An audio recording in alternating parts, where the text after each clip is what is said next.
3. qism. U qadamlarini asta yo'tkab, bir besib, ikki besib karvat yeniga keldi. Bayılı karvat ustida chechilib turgan kesilgan put qo'llar hech yerda ko'rinmaydi. U bu holdan mangdab qo'rqib turganda yer tarafdan kulki aralash ovoz keldi.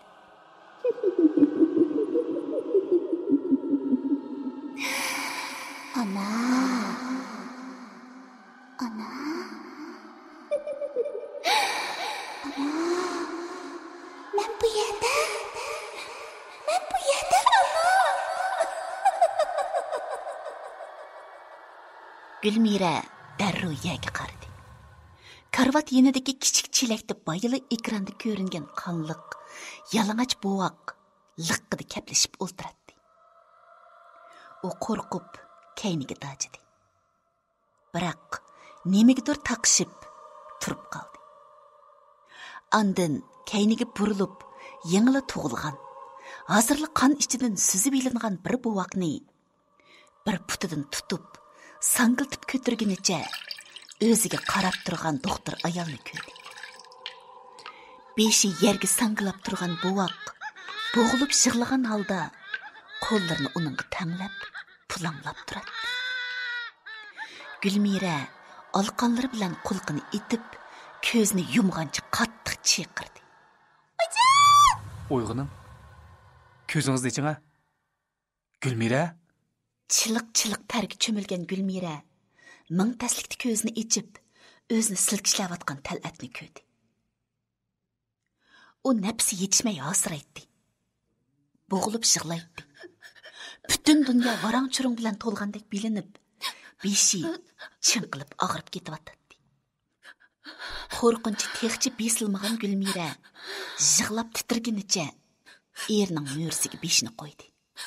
Amal ba u ishlarni o'ylamasangiz bo'ladi. Mundaq ketaversa, sizga biror ish bo'lib qolarmi deb ansiraydi ekanman.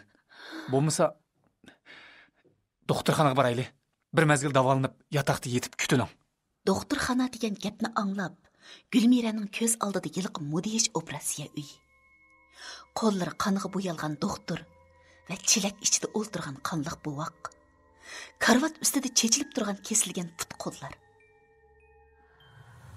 Ana shular zohir bo'ldi. Yo'q. Hargiz bakmayman. Hamma ish yerdan boshlangan. Men o'lsammi doktorxonaga bormayman. U shundoq degunicha, eri xuddi hozirla o'zini so'rab doktorxonaga opirib yetadigandak tuyulib, uni ishtirvatdi. Ondan yotqanni tatib akilib, chim-chimkinib oldi. Tal'at uning qo'rqinchining texchi besilmaganligini bilib, hozircha ortiq hayajonlantirib kayfini buzib qo'ymaslik uchun yotqan ustidan dumbizni silab papildi. Ma'qul. Bormisangiz bormang. Lekin o'zingizni qiynab u ishlarni to'la o'ylab yurmang. Bo'lamdi? Hamma qo'rqinch xiyoldan boshlandi. Xiyol deganda atrofimizda yo'q, hatto bo'lishi mumkin bo'lmagan narsalarmi bordek bilindi. Siz faqat o'ylamasangizda, xiyol qilmasangizda u qo'rqinchdan qutula olasiz. Uqdingizmi? Eng avval o'zingizni yengishingiz kerak. O'zingizga ishining, cho'qim qila olasiz. Men amalning boricha ko'proq vaqt chiqarib sizga hamroh bo'laman. Erining tasallisi bilan Gülmiraning qo'rqinchi bir oz besiqib, titirki asta-asta pasaydi. Eg'ir amgakdan yerib charchagandek ruhsizlanib ketgan Gülmiraning uxlag'isli bor edi. Ammo u biladi. Uxlasli yiliqi bovoq. Doktor. Operatsiya uyi. Hammasi uning tushiga kiradi. Uxlamaslik kerak. Uxlashqa bo'lmaydi. Gülmiraning dumbisni yengil silayotgan qo'l birdanla issiq tuyulishga boshladi. Hayal o'tmay, u qo'l asta seyrilib kelib, Gülmiraning yotqanning sirtida qolgan qo'lini avaylab tutdi. U qo'l haqiqatan issiq edi. Yana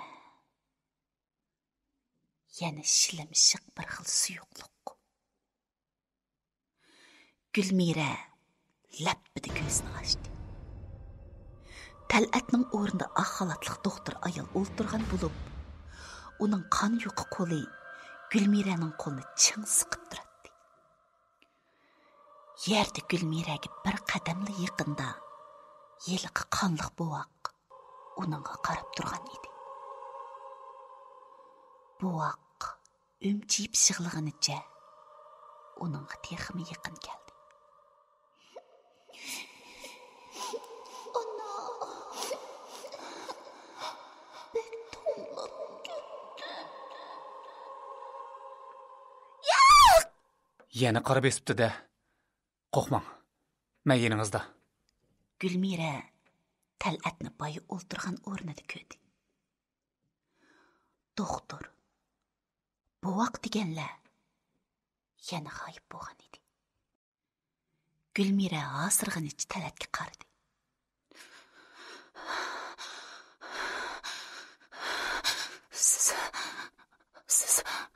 Siz mushadimiddingiz? Ha, sizni uxlavasin deb yeningizda qarab o'ltirdim.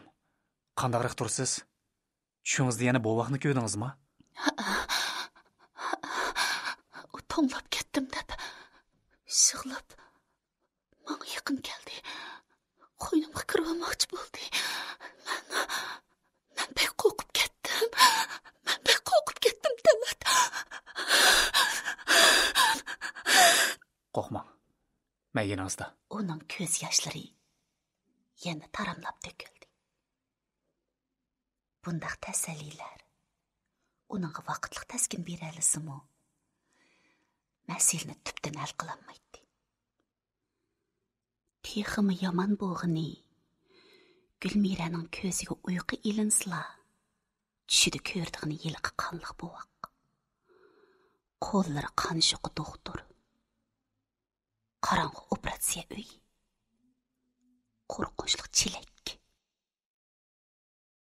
Azraqli yolg'iz qolsa, xiyoldimi shular? U bu vahimli xiyol va tushlardan qanday qilib qutulishni bilmay qiynaladi, tashvishlanadi.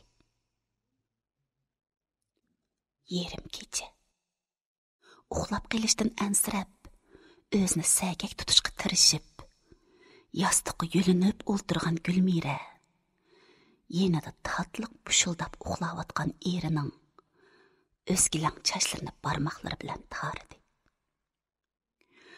Hozir yenida eri bo'g'ash, u xotirjam edi. Tashvishlari yo'qolgan bo'lib, ruhiy kayfiyatim yaxshilanib qolgandek edi. U ussiganligini his qildi. Yotqanni yengil qayrib ichib, asta karvatdan tushdi va shapi chiqirib, Tal'atning uyqusini buzmaslik uchun sapma kashnimi kiymay, yalang oyoq beti yerga tasib, yotoq uyning eshigini avaylab ochdi. U oshxonani nishonlab, necha qadam mangandan keyin yotoq uyning o'tildagi bo'sh turg'iniga uzun bo'lgan hujradan xeyli kuchlik shapi kelayotganligini sezdi. U sal ajablandi. Ondan oshxonaga mang'inni unutib, qadimini bo'sh hujra tarafga yo'tkidi. Hujraning eshigi qiya ochiq turadi. Ichida badanlari qonga bo'yalgan yiliqi bola, qiyib qizil qon tapchirab turgan o'pka, uchay, beg'irlarni yerda so'rab yuradi. Gülmiraning zuvoni tutilib, nafsi bo'g'ildi. Putlari yerga mixlib etilgandek qimir qilolmadi. Vaqirashga iloj qilolmagan Gülmira eshikning keshigiga yulinib, g'al-g'al titraydi.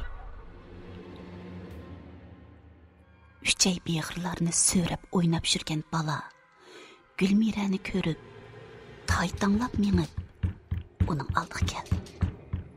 Hamda o'zi so'rib olgan uchaylarni u yon bu yon aqtirib, ichidan bir narsani oldi. Andın onu Gülmiraga qo'sh qo'llab tanglab turadi.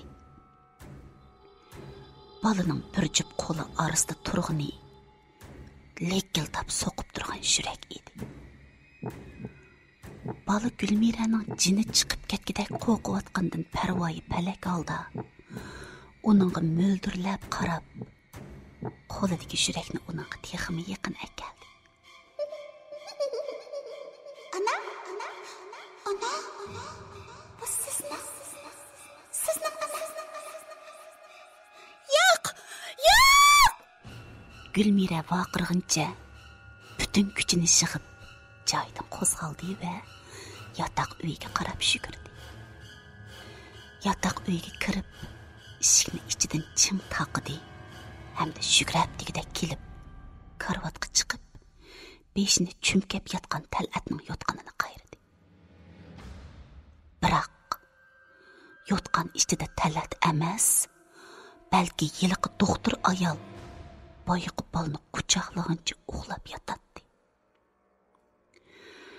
Qo'rqinchi texmi kuchaygan Gülmira bu uydan chiqib ketmoqchi bo'ldi.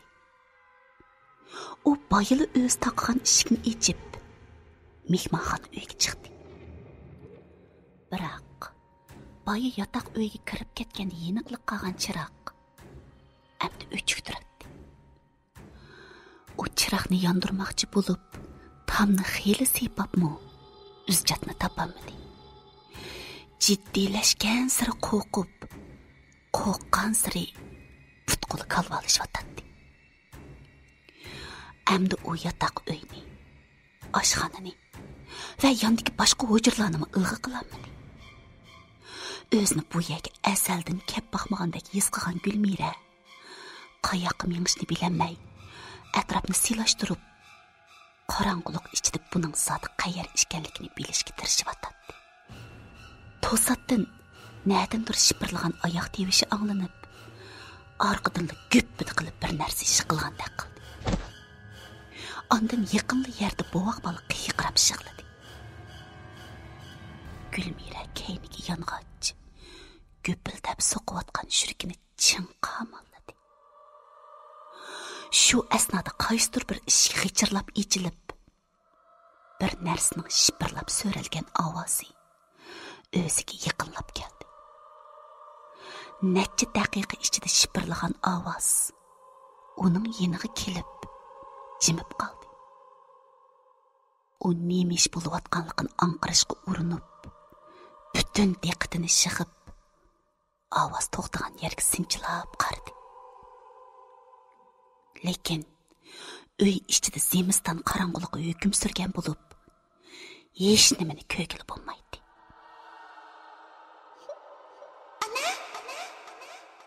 Ana, men bu yerda, ana.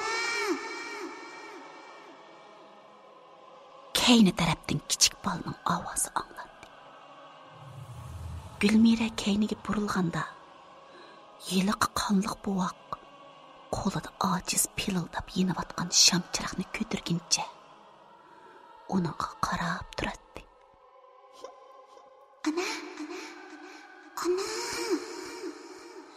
Ana, men keynimizda.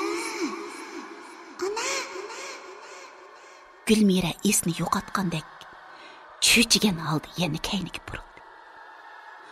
Boyiqisi bilan o'xshash yana bir buvoq.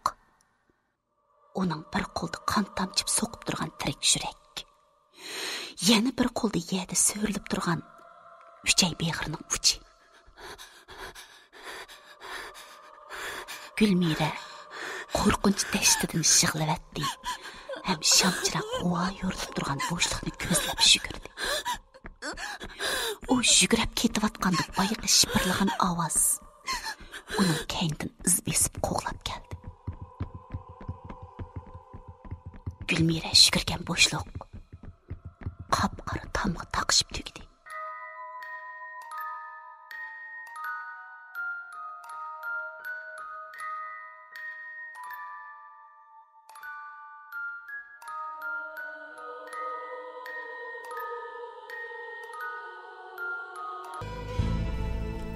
Төртінші қысым Gülmira shukirgan bo'shliq qop-qora tomga taqishib tugdi. Xalta ko'chaga kirib qolgandek tuyg'udi bo'lgan Gülmira yig'i aralash hozirg'incha kayniga burilib, o'zini qo'g'lab kelgan ovoz tarafga qaradi. Hech nima yo'q. Hamma yoq jimjit. Zemiston qorong'uliqqa g'uva yo'riqqa almashgan, bayiq sham chiroq ko'tirgan va uchay beg'ir so'rib olgan bolalar hech yerda ko'rinmaydi. Gülmira o'zi kelgan tarafga sinchilab qarayotganda, to'g'risidan bayiqi bola so'rib olgan o'pka uchaylar paloqqida qilib uning oldiga tashlandi. U shirki qipidan chiqib ketgidek bo'lib, keyincha shiqildi. Shu hamon to'risqi dumbisini chaplab, o'ziga qarab sangilab turgan bayiqi qonliq bovoqqa ko'zi tushib, jon jahli bilan chiqirg'incha yer tirajab keyniga yinishga boshladi. Ammo nimagidir taqishib yana to'xtadi. U taqashgan narsani siypab o'rnidan turishga tamshalganda boyi g'oyib bo'lgan chiroq ko'tirgan bovoq paydo bo'lib, qo'lidagi sham chiroqni beshidan egiz ko'tirdi. Gülmira chiroq yo'riqida o'zi siypab o'rnidan turgan narsaning odamning beligi kagidek egizlikdagi cho'ng bir chelak ekanligini ko'rdi. Ko'di-yu qattiq vaqirab, orqadan ikki qo'li bilan og'zini tutib turib qoldi. Chunki chelakning ichida bovoq balning kesib parchalab etilgan put, qo'l, badan, boshlari liqqida dövlaklik turadi. U eng zo'r g'ayratini yig'ib, o'zini tutib olishga tirishib, chiroq ko'tirgan bolaga, ondan chelak ichidagi qo'l, put, boshlarga qaradi. Hamma put qo'l, hamma bosh, hamma chiroq o'xshash. Faqat o'xshamaydig'ini chiroq ko'tirgan bola tirik. Ko'k nur chaqnab turgan ko'zlarini uning tikib, chekitdek qarab turadi. Chelakdagi sonsiz qo'l put, boshlar o'lik bo'lib, parcha-parcha qilib etilgan edi. Ana! Ana! Men bu yerda. Bolaning ovozi anglandi. Ammo bu ovoz chiroq ko'tirgan boladan emas, balki chelak ichidagi ko'zi yumuq, uzilgan boshdan kelyotdi. Shuncha ko'p boshning ichida zoti qaysi so'zlayotdi? Gülmira buni bilamadi. Uning yuragi yelimi ko'krak qapsini bo'sib chiqib ketgandek darajada so'qotdi.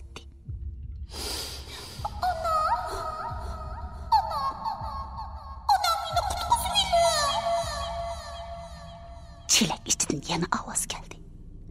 Gülmira bu ovozning qaysi boshdan kelayotganligini bilishga urinib, boshlarga sinchilab qarayotganda, barliq boshlar lappit qilib ko'zini ochdi.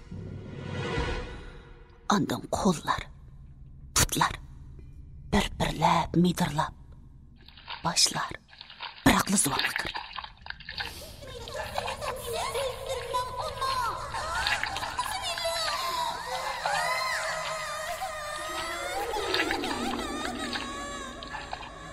Dod-baryod, yig'zora, biliqlab kulish, yolvurishlar oralashib ketgan echinishlik sada atrofni silsilaga keltirsa, qo'llar, putlar to'xtamasdan midirlab, chelakdan chiqib, Gülmiraga eslish uchun harakat qiladi.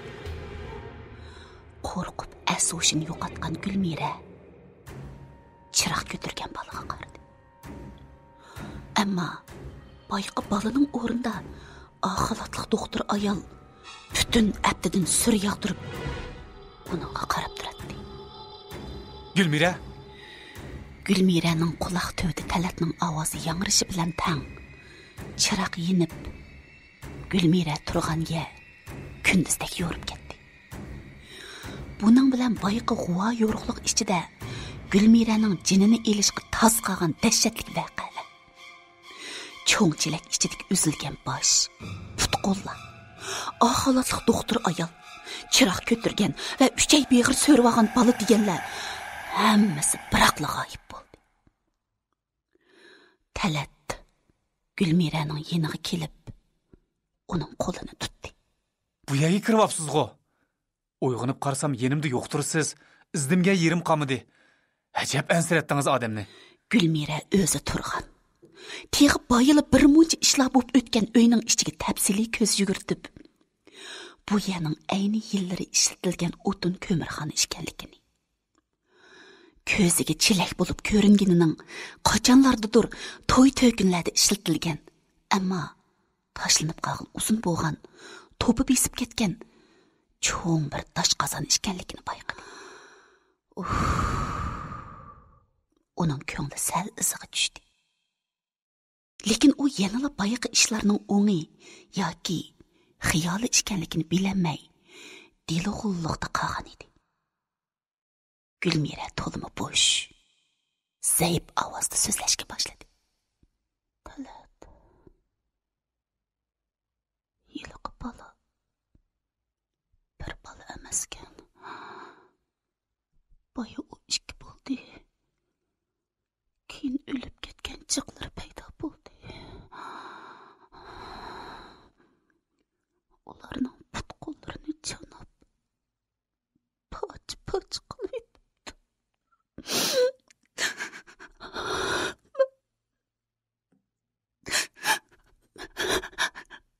Ben korktum.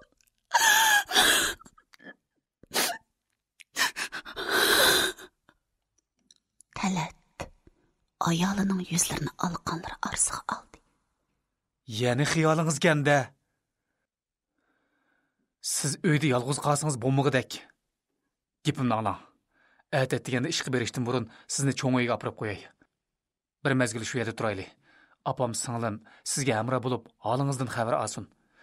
Shunda qo'yganda men mu xotirjam bo'laman. Yolg'iz qolmasangiz, xiyol surmasingizla u ishlarni bara-bara unutib ketasiz. Shunda qo'yganda tezroq aslingizga qayta olaysiz. Hozir men uchun hammadan muhimi shu. Yuring. Bu o'tinxonada turavermay, chiqib ketayli. Talat Gülmiraning mo'risidan bo'sh ishtirib, eshik tarafga boshlab mangdi. Gülmira ixtiyorni yo'ldashiga topshirib mang'ach so'zladi. Cho'ng uyda tursak, xizmat o'rningiz bilan uyning orliqi shiroq bo'lib qoldi. Berib kelishdi. Qiynalib qolasiz, Talat. Bu masala sizning salomatligingizdan muhim emas. Nayt shu uydan yarim soat burun chiqsam, tushlik tomoqni idora yenidagi oshxonalarda yesam bo'laverdi. Gapanglar. Shunda qilayli. Gülmiraning qo'rqinchi pasayib, o'ttirg'a qo'ygan masala ustida o'ylanib, fikr qilgudek holatga yetgan edi. Talat buni his qilib, o'ylaganining haqiqatan to'g'ri bo'lganligini tunib yetdi. Ular qorong'ulik yutib turgan o'ylig'i chiqib, gullikdan agilib o'tib, uyga kirib ketishdi. Shuningdan keyin toki tong otqicha uxlamay paranglashib o'ltirishdi. Talat har amallar bilan Gülmirani uxlatmaslikqa yoki uningga xiyol surgidek fursat bermaslikka tirishadi. Chunki shundoq bo'lgandila uni qar bosmaydi va o'z xiyollaridan qo'rqib sakbari bo'lib ketmaydi. Atsi atdiganda Talatning onasi va singlisi ularni xushal qarshi oldi. Bo'libmi o'zlarining bu uyda bir mezgil turish uchun kelganligini aytganda ularning xushalligiga xushallik qo'shildi. Talat ishga kechikib qolmaslik uchun aldirab menib ketdi. U ketgandan keyin uchaylan nashta qig'ash o'ltirib uzoq mungdashdi. Talatning opsi keliniga mehrlik beqib kelini bilan mungdashdi. Talatning xizmati sababidan bizdan yiroqda bo'lib qoldinglar bolam. Siz bilanmi o'z ona boladan chora bo'lib qelib edim. Ət axşamları goңur-muңur o'ltirib, bayoqning dədini tang tatishib, bir uyda yashab o'tamiz desam, mumkin bo'lmagan. Ahvol shu bo'g'ashqa, seg'insam-o, kelinglar, yenimda turinglar deyammidim. Mush ish uchun ko'nglim yerim edi. O'ltirsam, qopsam, ishqinglarning mehriga qanmay o'tib ketaman-o deb o'ylaydim. Mana amdi obdan bo'ldi. Bumi o'zingizning uyi balam. Tatindigan, qo'rindigan ishlar bo'lsa-mu, kichigingizdan tatib, mush uyda cho'ng bo'lgandek erkin azadi turing, ha? Ish qilib, biz bilan bili turg'ili kelganinglardan bakli xush bo'ldim, qizim. Olamni bergan bo'lsa-mu, muncha echilmas edim. Rahmat ana. Lekin shu sizga jafo sab qo'ydigan bo'ldik. Voy balam, nadiki japokan u? Talatjonni kichigida po'q sudigidan adalab, sutdan, buyshukdan chiqirib bo'lgan. Sizmi bu uyga bir uyni o'ngchi cho'rgulatgidek bo'lganda kirdingiz? Ya bo'yningga mindirib baq demisanglar, nimaga jafo tatatdim men? Bundan keyin bundaq gapni demang jumo balam. O'z onangiz qandaq bo'lsa, menmi sizga shundaq. Gulmiraning ko'ngli illiqqina bo'lib qoldi. U mo'mayning mushundaq o'zjanligidan, kuyimidan bakli suyunatdi. Mo'mayning oldida tursa, o'zini qiyin onaning oldida turgandek emas, balki o'z onasi bilan mungdashayotgandek sezatdi. Shunda qilib, ularning tunji kuni intayin xushal o'tdi. Gulmiramu o'zidagi barliq benormallikni unutib, ilgirgidekli echilib, yeyilib kulaladi. Huzurlanib turib, to'yg'ichi tamoq yeyaladi. Shunga u Talatning bu fikrining haqiqatan oqilona bo'lganligini his qilib, texmi yengilladi. Kechlik tamoq Talatning keldigan vaqtida ulgurtib etildi. Mo'may o'xshitib etilgan cho'ng taxslik to'g'u qo'rmisi qaynab pishqicha yozning mevalaridan uzib chiqish uchun so'lov sivatni ko'tirib baqqa kirib ketdi. Qizil, ko'k ranglik inchki chiviqlar siziqcha shaklida aralashtirilib to'qilgan so'lov sivat nihoyat chiroyli edi. Biroq Gulmira u sivatni ko'ribla tushidiki, xiyolidagi yilqi qonliq chelakni esiga ilib qo'rqib ketdi. 4-qism tugadi.